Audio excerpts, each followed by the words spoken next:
He slid a demotion letter across her desk like it was housekeeping. 40 years of holding a company together reduced to junior admin in one sentence. 10 minutes later, the board would be in that same room asking one question: who actually runs this place? In the next few minutes, you will see arrogance meet experience, humility learned in public, and justice delivered without shouting. If respect and accountability matter to you, subscribe now.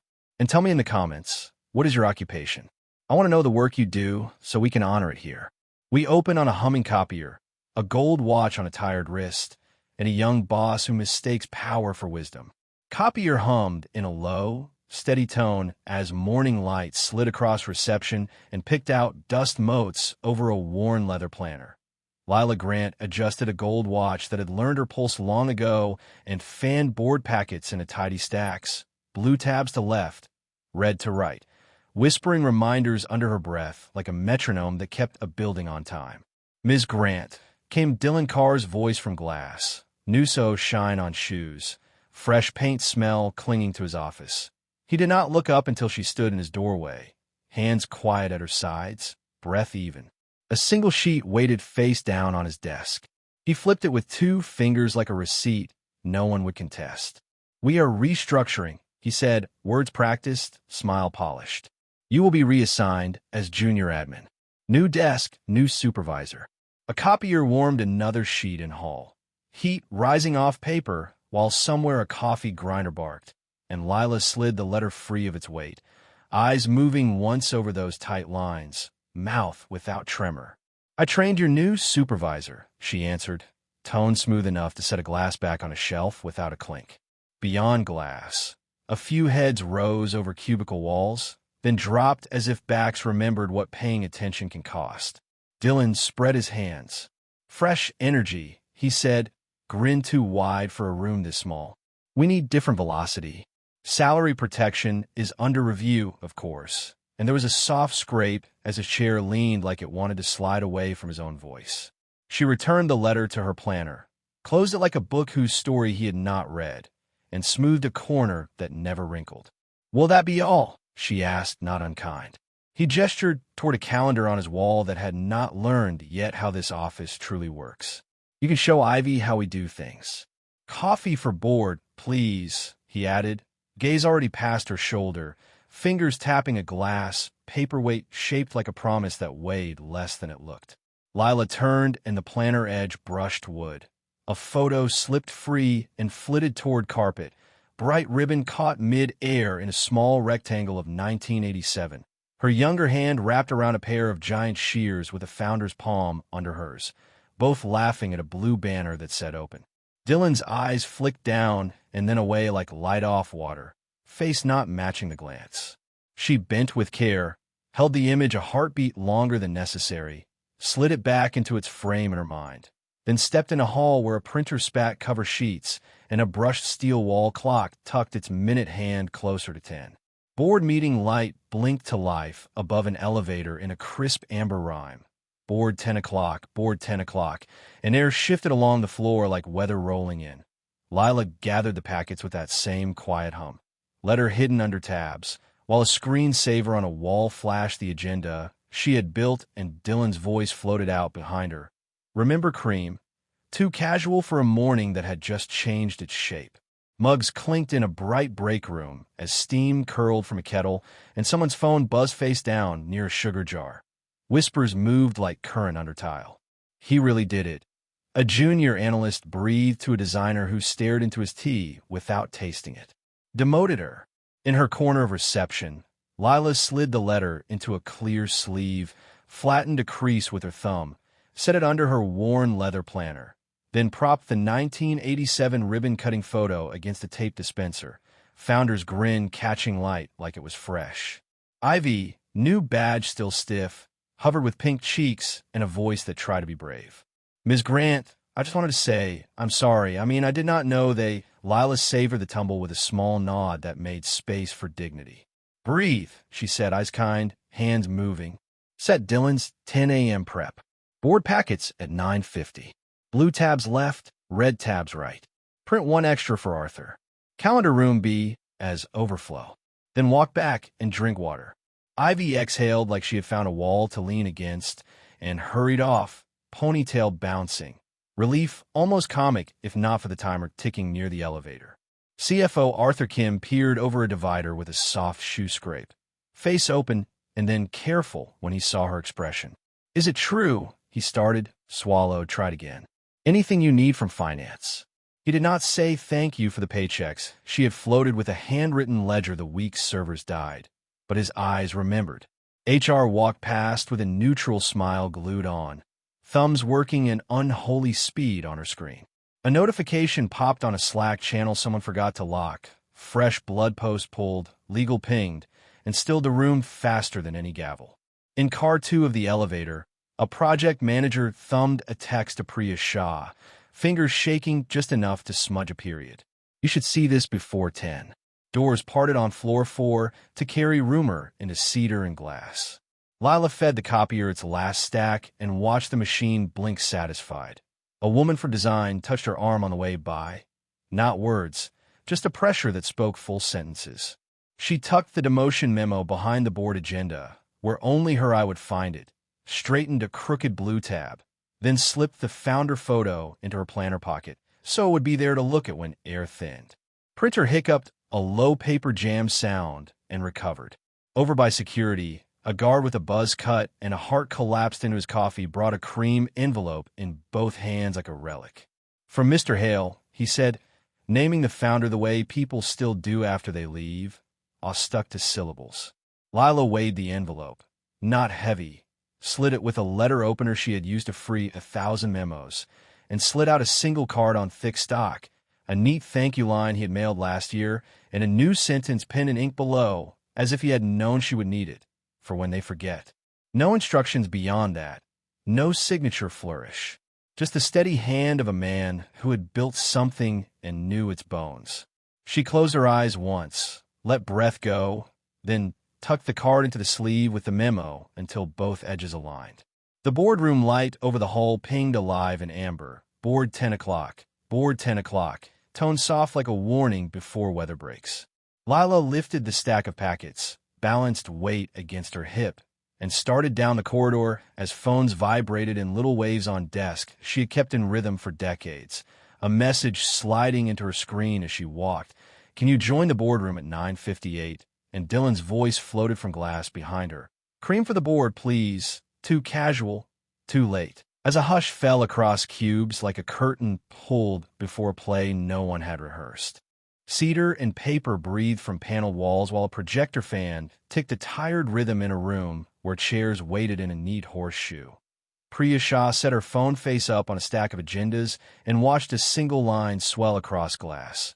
"So Demotes Lila Grant to junior admin." Then looked up at a photograph of new product on a screen and blinked it to black with one tap. "Arthur," she called into the hall, voice calm enough to signal trouble. CFO Arthur Kim slid in with a notebook and a cardigan that still held espresso scent. Corporate counsel Grace DuPont a step behind, pen already uncapped. Priya kept her fingers still. "How much of this is rumor?" she asked without preamble, eyes steady. Arthur rubbed the bridge of his nose and glanced toward frosted glass where silhouettes moved like a fish tank. "He's calling it culture, wants velocity, calls legacy drag," he said, regret flickering over vowels. "Lila keeps calendars, vendors, auditors, courage." Grace set a thin manila folder on wood and opened to a cover stamped, pending in red ink, pages clipped, edges sharp. "Whisper about vendor favoritism is not yet chargeable," she said, voice even, but timing matters. "Last day before audit, vendor renewals, payroll." Priya's pen rapped once against a legal pad, then stopped. "Who runs a company by amputating memory?" she murmured, more to the room than either of them. Then to Arthur, "What breaks if she is not at her desk by noon?" Arthur flipped a page and read from margin notes written in his own tidy hand. "Payroll sequencing at 11:15, renewal windows at 1, SOC2 prep at 3. She holds strings. We are the kite." Priya nodded once and slid her phone to her aide, who hovered in the doorway with a scheduler open. "Text Ms. Grant. Invite her in at 9:58. No fanfare." The aide typed with thumbs that did not shake and vanished. Grace angled the pending folder so Priya could read first lines without touching paper, eyes scanning dates, a list of vendors, a question mark by one name that had provided more dinners and services. Priya's brow lifted a millimeter. "Keep this close," she said.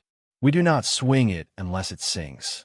A calendar on the wall coughed out an amber reminder. Board 10 o'clock, and a printer in the outer office began to spit warm paper with a thin whine as if it could smell storm. Robert Hale's face popped into a muted video tile on a side screen. Old eyes keen, even over bad hotel Wi-Fi. He gave a small salute with 2 fingers and settled back to watch. Priya's phone buzzed again, a new alert, internal feed pinging with a pulled social post, fresh blood headline scrubbed by legal, and then a second buzz from an unknown staffer. One sentence that flattened air. He did it in front of juniors. Arthur's jaw set. Grace made a note. Hourly support as witnesses. Keep them safe. Out in corridor, a laugh bounced and died when it reached Cedar. Dylan's profile slid past the glass on his way to this same room. Type perfect, confidence moving ahead of him like a scout. Priya leaned toward Arthur. "For this 10 minutes I need facts, not temperature. If we ask her a question, she answers on record." Arthur nodded. Grace's pen hovered over a fresh page. Priya's aide reappeared at her elbow. "She's on her way," the aide whispered. Priya exhaled and pointed at chairs. "Arthur, left of me. Grace, right? Keep your eyes where they attach power." She keyed a speaker on the table and told an assistant outside, "Hold all call for 10 minutes unless a client or PR says fire." The assistant's answer came tight, "Understood," and a heartbeat later, a buzz lit Priya's phone with a third line, "PR request confirmation of leadership change rumor." Priya looked at the door, at the demotion that sat like a spark no one asked for, at a screen that reflected her own face and rows of empty chairs, then at Grace. Clock. Grace held her watch up. 9:56. Footsteps came down carpet with a rhythm everyone in this building had learned to recognize before they knew why they did. The handle turned, door eased open, and Lila stepped in with a tray of water balanced steady and a slim folder tucked under her arm. Dylan's shadow lengthening across glass 5 strides behind, both of them arriving at the same threshold as if a room had called them in the same breath. Cedar warmed the boardroom as a projector fan ticked and water glasses caught a thin band of morning light. Lila stepped through with a tray balanced steady in one hand and a slim folder tucked under her arm, set cups in quiet arcs, then straightened as Priya Shah stood to greet her with a small nod that said sit at the table, not behind it. Dylan reached the doorway a beat late, surprise tightening his mouth before he reset it to neutral and slid into a chair with a pen he did not need. Priya's voice held a pleasant edge. "Ms. Grant, 1 or 2 questions before we begin." Lila placed her folder on wood, slid out a single page, and set it square in front of Priya, edges aligned with grain. "Reassignment memo delivered at 9:22, she said, tone even, the minute offered like a clean fact. Arthur Kim leaned forward, elbows off wood, notebook open to a grid only he could read. "Vendor renewals this week, regulatory filings, payroll, SOC2 handoff," he prompted, pencil hovering. Lila's finger traced an invisible calendar across empty air as she spoke. "Payroll sequencing at 11:15, tax withholding cross-check at 11:40, courier call placed for 2:15, vendor windows 1 to 3, audit binder staged at 2, 2 signatures pending, courier runner on standby, each piece dropping in a place like code she knew by heart." Chairs creaked. Grace DuPont's pen scratched once and stopped. Dylan tried to break surface tension with a smile that did not reach his eyes. "We need people who can scale," he said, hands opened as if size could fix sense. Priya turned toward him without fully giving him her gaze. "We need to keep people who built scaffolding," she answered, pleasant tone unchanged, then back to Lila. "How long have you run this sequence?"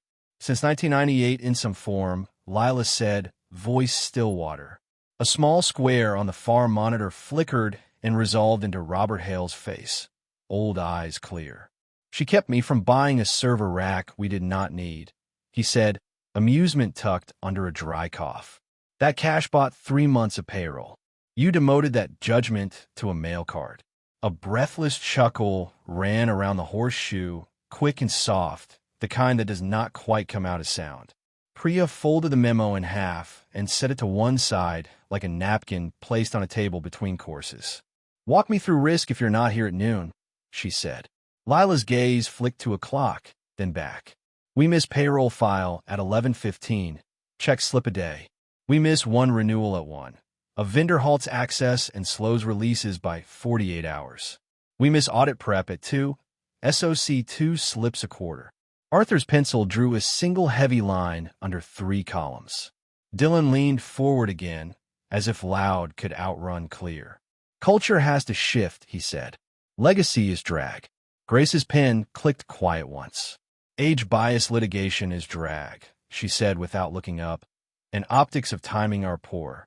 Lila did not flinch, only flipped her planner to a battered page marked with faint coffee rings, a list of names and color codes she could see with her eyes closed, then closed it again. Outside the glass, a staffer in sneakers slowed to a stop when she saw who sat at the table, turned on her heel, and disappeared. Priya lifted her eyes to Lila again. "What would you change if you had authority?" she asked, tone curious, not test. Lila did not ask to think. "End on-time metrics that punish people for catching fire early," she said. "Build a dashboard you can see daily, green when processes run, yellow when they wobble, red when they need hands. Tie bonuses to prevented crises, not just launches." Dylan opened his mouth to reclaim oxygen. Priya raised a palm without looking at him, and the room stayed with Lila. A rap sounded at the door, quick and careful. An assistant leaned in with a headset crooked at her jaw. "PR and our largest client are on hold," she said, eyes flicking from Priya to Lila to Dylan. "They want to know who is running operations after a rumor." Priya held the assistant's gaze for one count, then set both palms on the table like she was steadying a boat before a wave. "Patch them through," she said, and every back in every chair seemed to straighten a half-inch as the speaker light blinked to life. Speaker light flicked green, a soft click filled cedar air, and a client's voice came through tight from a conference room across town. "We saw chatter about leadership changes. Our regulatory filing crosses your desk today, correct?" 2 chairs squeaked, pens lifted, a pitcher set down too hard rang a glass. Dylan leaned toward the mic, smile and voice. "Minor personnel shift. Process is covered." "A beat. Covered by whom?" the client asked, paper rustling on her end like a warning. Priya lifted a palm and Dylan eased back, and Lila slid her chair a quiet inch closer, tone cool as water. "Checklist is posted," she said. "File path, R drive, compliance, Q3, subfolder SOC2, document 3. Cross-checks by finance and legal at 11:40 and 1:10. Courier booked for 2:15 with signature on arrival." The client exhaled into speaker. "Thank you, Ms. Grant. Email me that list now. If she is not in this role, we will revisit timeline." Dead air settled for a breath. Then a second line chimed, and PR's voice stepped in like a foot on wet tile. "We need comment on a social post praising fresh blood and rumors of a demotion. Requests are piling up. Is there age bias exposure?" Grace DuPont's pen stopped mid-note, her voice low. "Pull it down. Preserve screenshots. Age bias risk is real." Dylan's collar darkened at the edge, eyes dropping to a phone that had not stopped flashing since 9. Priya tapped mute, and the room's faint sounds returned. Vent hum, a clock clearing its throat, Arthur flipping his notebook to a page with 3 boxes. "Ms. Grant," Priya said, no rush in tone, only gravity. "What breaks if you leave right now?" Lila glanced at the wall clock, then at the letter tucked under her planner. "Payroll file at 11:15, she answered. "Miss that, checks slip and trust bleeds. Vendor renewals at 1.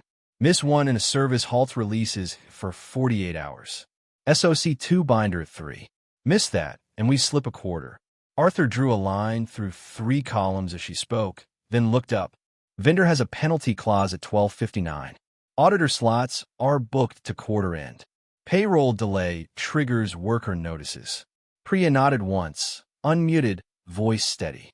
Ms. Grant will email you a checklist within 3 minutes, she told the client. Then to PR, we have no comment until we finish our internal review. Please hold. She muted again and leaned forward, eyes on Lila, not on Dylan. If I told you to step back for 1 hour, what must you touch before any titles settle? Lila's hand opened on wood as if laying tools down in order. Cue payroll file, confirm with finance on a second monitor, send renewal notices with signatures in place, print audit dividers, call courier to confirm route and traffic. A knock tapped twice. An assistant peeked in, headset askew. Courier is downstairs already, she said. He says he can give us 10 minutes. Then he has another run. The clock hands tugged past 11. Dylan cleared his throat and found nothing to fill the space. Grace slid a short printout toward Priya with 2 words underlined. Age claim. Arthur's pencil hovered. The speaker light blinked impatient yellow. On the line, PR's voice returned faint under hold music.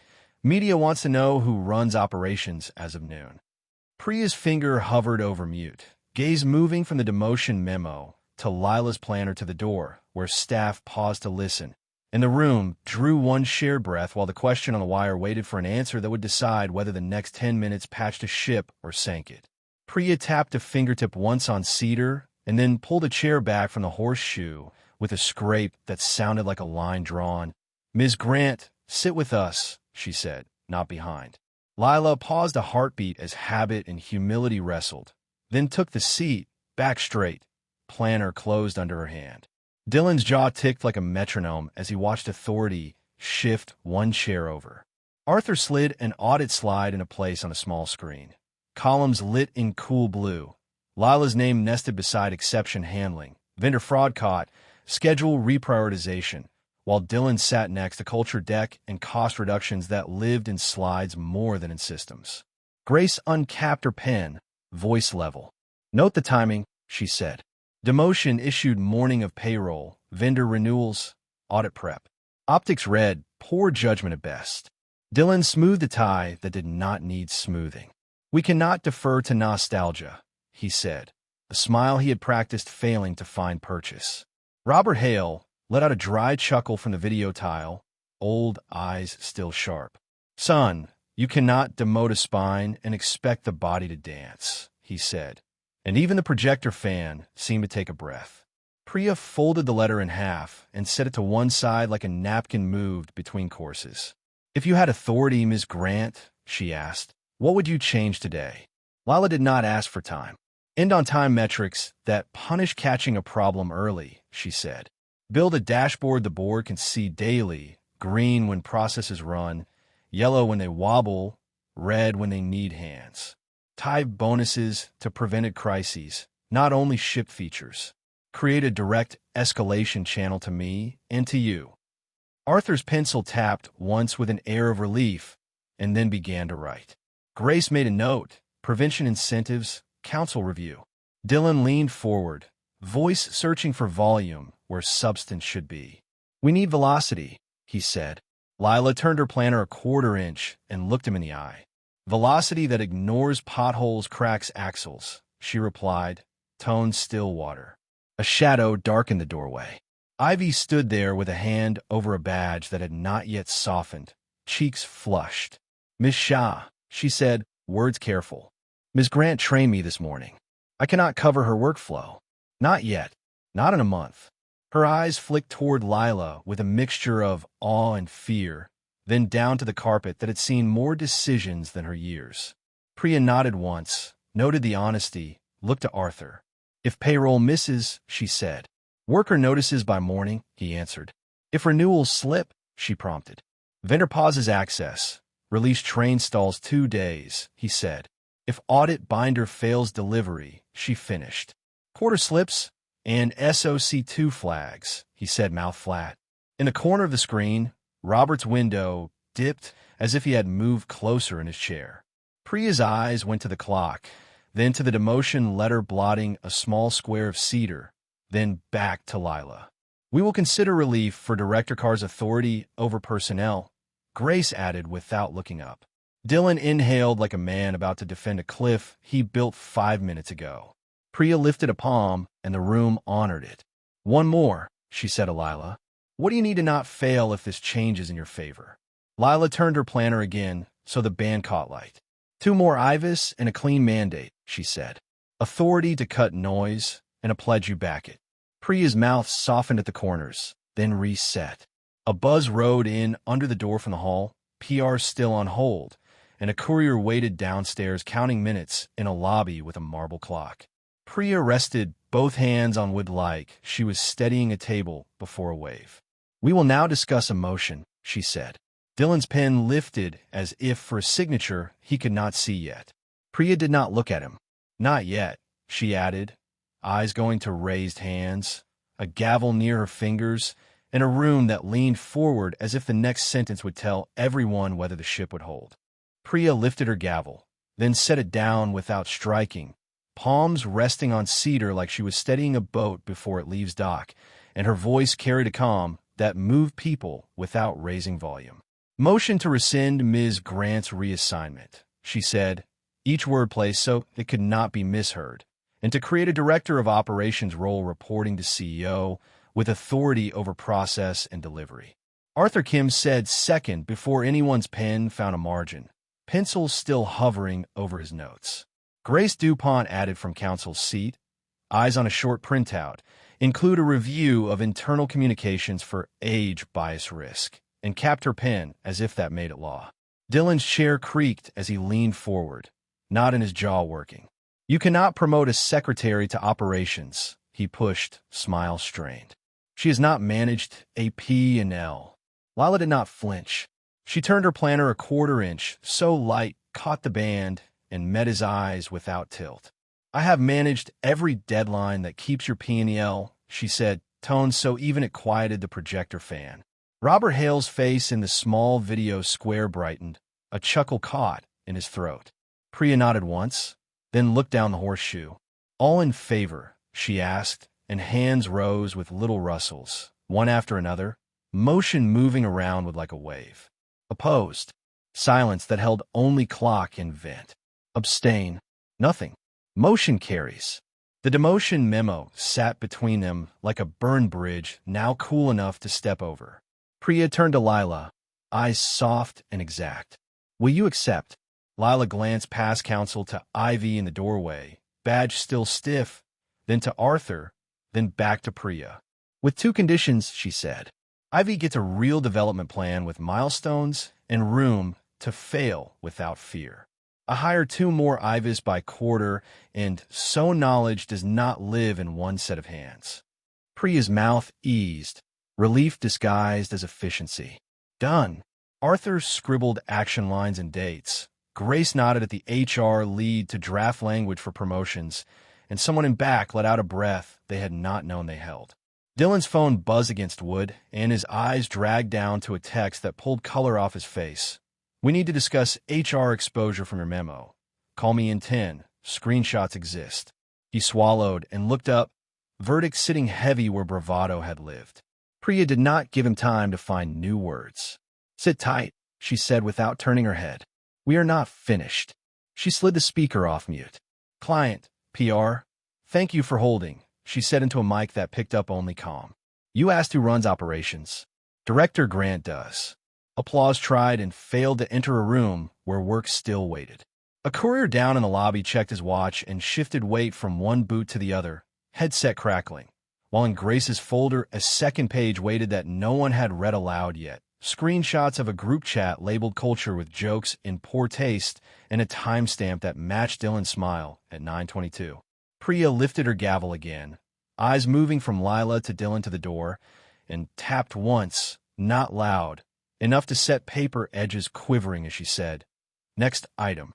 Glass doors hissed as they opened to a floor of lifted eyes and paused keystrokes. Cool air from vents brushing paper edges while Priya stepped out with Lila at her side. Cedar sent trailing from boardroom as if change had a smell. "We are making an immediate correction," Priya said, voice calm enough to steady furniture, and heads rose above screens. Ivy froze mid-step with a stack of binders hugging her chest. "Ms. Grant is now Director of Operations. You will see her in board meetings and in your workflows. Director Carr's memo is rescinded." She did not say demotion. She did not need to. A ripple moved across cubes. A single clap started, then died, because relief is quieter than applause. Lila lifted a hand, warm but firm.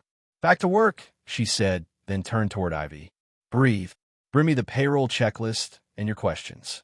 Ivy's shoulders lowered like someone set down a box she had been carrying since morning, eyes bright in a way that bordered on tears, and stopped just short. Priya added, pen poised, "We are launching an internal equity review. Age bias is not culture. It is risk and failure." Grace, already at her flank with a thin legal pad, nodded and wrote 2 words that mattered, policy posted. A monitor in the hall flickered to a small video tile where Robert Hale's face appeared, old eyes amused and proud, head dipping once like a grandfather at graduation. Dylan hovered behind glass 12 feet away, face unreadable, hands ghosting over a keyboard that did not need him just then. Printer chirped to life as HR drafted a clean line for intranet, staff notice. Director of operations appointed, training updates to follow, and an engineer in a hoodie rolled his chair back toward an aisle to peek, whispering to a designer, "Good. That means deadlines means something again." Lila crossed to a whiteboard near a small conference room, uncapped a blue marker, wrote payroll 11:15, renewals 1 o'clock, audit 3 o'clock in a hand that settled people, then drew 2 small boxes labeled Ivy 1 and Ivy 2, with arrows pointing to roles no one had funded until now. A barista bag rustled as someone from facilities set down a tray of coffees. Lila pushed one toward Ivy and took none for herself. She stepped into an open patch of floor and spoke without raising volume. "No on-time penalties for catching a problem early," she said to no one and everyone. "Escalate to me when something wobbles. Green, yellow, red on a board by end of week." Heads bobbed. Slack pinged with a fresh channel invite titled Ops Daily, and somewhere a keyboard resumed its rapid clatter like rain after a lull. From his glass, Dylan took 1 step forward, then back, jaw set, phone vibrating against his palm with a message he did not open yet. A junior copywriter glanced up at him, then away, then up again to Lila, choosing where to fix a compass. Priya's aide hurried from elevator with a brown envelope hugged to a chest, breath held. "Courier for board chair," she said, handing it over. Priya slid a finger under flap, paper rasped, and an anonymous printout slid into light. Grainy phone grabs of a group chat labeled culture. Jokes about dinosaurs and admins who think they run this place. Timestamp 9:22 stacked over a line that read fresh blood cures sludge. Grace's pen stopped mid-word, then underlined one date twice. Priya folded the pages once again, eyes not leaving ink as a courier down in lobby checked his watch and a clock above reception slid its minute hand toward noon. She looked from paper to Lila to Dylan's shadow and glass, then to the whiteboard where 3 times weighted like promises and said softly to no one in particular, "We handle this today." As a phone on her hip buzzed with a client still on hold, and a courier ping lit her screen with 3 words that tightened air, signature required. Now, keyboards woke into a steady clatter as Lila slid into a corner conference room, pulled a whiteboard closer, and wrote in blue that smelled faintly of alcohol, payroll 11:15, renewals 1 o'clock, audit 3 o'clock, each time boxed like a pulse. Ivy appeared in the doorway with a laptop hugged to ribs, binder tabs peeking like flags, and Lila's hand flicked to invite her in. "You own payroll sequence," she said, voice calm, not soft. "Read back steps." Ivy set laptop down, scrolled with a finger that shook once, then steadied. "Q batch on finance console. Cross-check withholding with Arthur. Sign off by 11:40. Lila nodded. "Good. Arthur." Join her for redundancy. CFO Arthur Kim slid a chair in with a polite squeal, already folding sleeves. "On it," he said, pen poised. A lead engineer leaned on the doorframe, coffee steaming in hand. Lila pointed at him. "Map vendor API timing. If renewal hiccups, I want a manual plan." He set coffee down and began sketching boxes and arrows on a legal pad, pencil scratching fast. Slack pinged and new channel name, Ops Daily, and messages stacked, green checks, small thumbs up, a single heart. Lila dialed a number on speaker, then picked the handset up to keep tone private. "Checklist sent. she told the largest client. Binder on your desk at 2:15. Courier already booked. The client's exhale hit her ear. We will be ready, she said.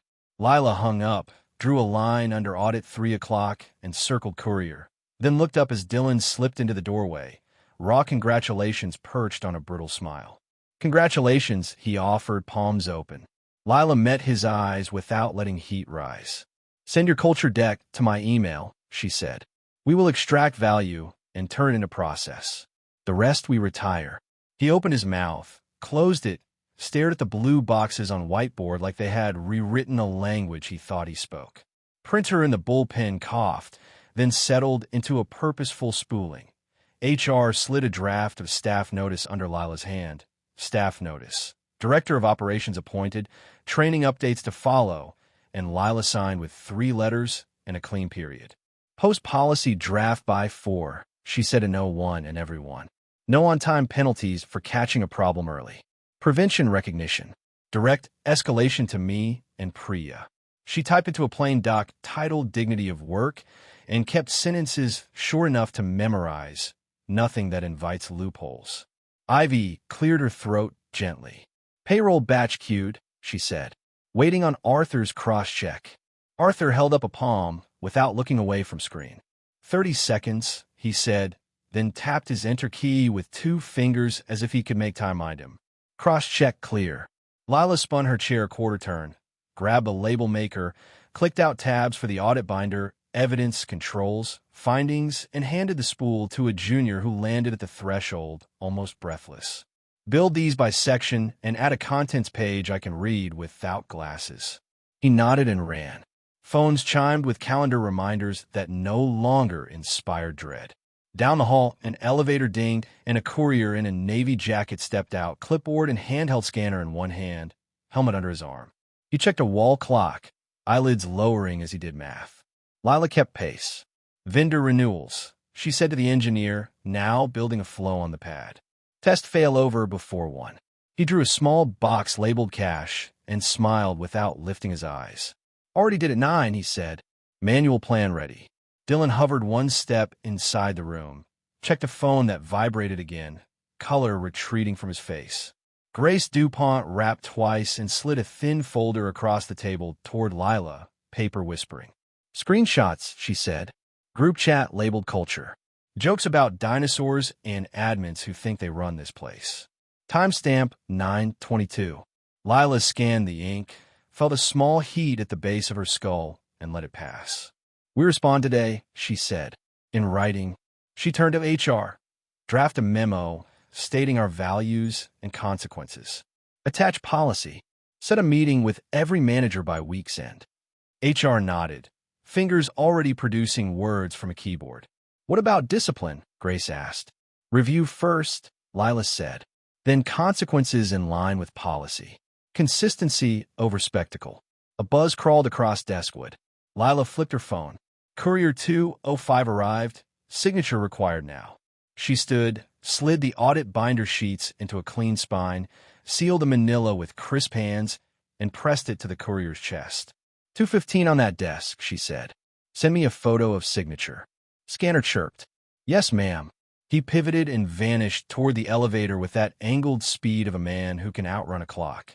Arthur exhaled like steam from a kettle. Payroll confirmed, he said. Riders will not know anything happened. Lila allowed herself 1 sip of water that tasted like relief. Slack pinged again in Ops Daily. A tiny heart appeared under Dignity of Work draft. Dylan took a small step closer, voice gone thin. Do you want me to brief the team on culture? He asked. Lila looked at him for 1 full beat. Not today, she said. Send me your deck. Grace shifted the folder of screenshots toward Priya, who had appeared at the threshold with a look that meant the next thing must land clean. We are ready to announce, Priya said, eyes flicking to the whiteboard, then to Dylan, then back to Lila. Client online, 2 wants a name. Press 1 to quote. Legal wants to know when your memo goes out. Lila glanced at an analog clock above the door that had not lied to her once in 30 years, then at Ivy, then at the staff who had fallen into a rhythm she recognized for better days. 10 minutes, she said, palm flattening a corner of paper, as if it could iron air. Memo in their inbox by 12:15. A notification slid across her phone at that exact second with the subject line, "Everyone would soon see. Culture chat leak." And for a breath the room held its lungs full while she lifted her chin and reached for the send key that would tell an entire company what it stands for now and how it plans to prove it. Afternoon light slid in long bands across glass while a fresh memo pinged into inboxes and popped up on phones. Subject line short enough to memorize, "Dignity of work." And in its first lines, Lila wrote what she had said aloud: "No on-time penalties for catching a problem early. Prevention earns recognition. Escalate to me and to Priya."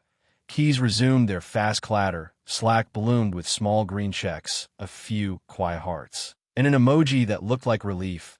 Down the hall, a courier texted a photo of a signed receipt with his boot in frame, timestamp 2:15, binder delivered, and a single word done. In boardroom, Priya issued her own crisp line to staff and managers: "We promote merit. We will not tolerate age bias. Send questions to HR and legal." While Grace began a review path, chat logs preserved, training dates penciled, council notes pinned under clips that would sting if read in court. Dylan sat across from Priya with a glass of water he did not drink and a legal pad he did not own until today. Grace laid out options in plain speech: removal from personnel control during review, coaching in conditions with dates, or resignation. His jaw worked, pen hovered. He signed acknowledgement for both tracks with a hand that had not signed anything heavier than a culture deck in months, then stared through glass at a floor that no longer looked back for permission. Lila stood at her new door a breath longer than habit allowed. Watched the team move like muscle memory finally remembered, then called Ivy and pointed at 2 chairs and a whiteboard. "Tell me what you want to build here," she said, uncapping a marker. Ivy blinked, then pushed a strand of hair behind her ear. "A clean runbook for payroll that anyone can follow," she started, voice finding steel. "A vendor map with owners and backups. A checklist for audits that fits on one page." Lila wrote, each in a neat hand, fitted milestones beside them, added a column called Room to Learn, and printed a calendar block named Ivy Time. Priya stepped in with 2 badges, one heavy white with Director of Operations under Lila's name, one fresh plastic for Ivy that squeaked as it slid on her lanyard. "A company's memory is a strategic asset," Priya said, eyeing floor like a general eyeing troops. "Thank you for being ours." Lila held that new badge a second, then clipped it on, smile not for a camera, just a seal on a promise kept. A low flutter rose from reception as a cream envelope arrived with Mr. Hale's hand in tidy script, board chair, and then one meant for Lila's hands. Weight light, paper thick. She slid it with an old letter opener that had seen 2 decades of invoices and opened to a single line in ink that pulled her pulse up into her throat. "Now fix the thing we never did."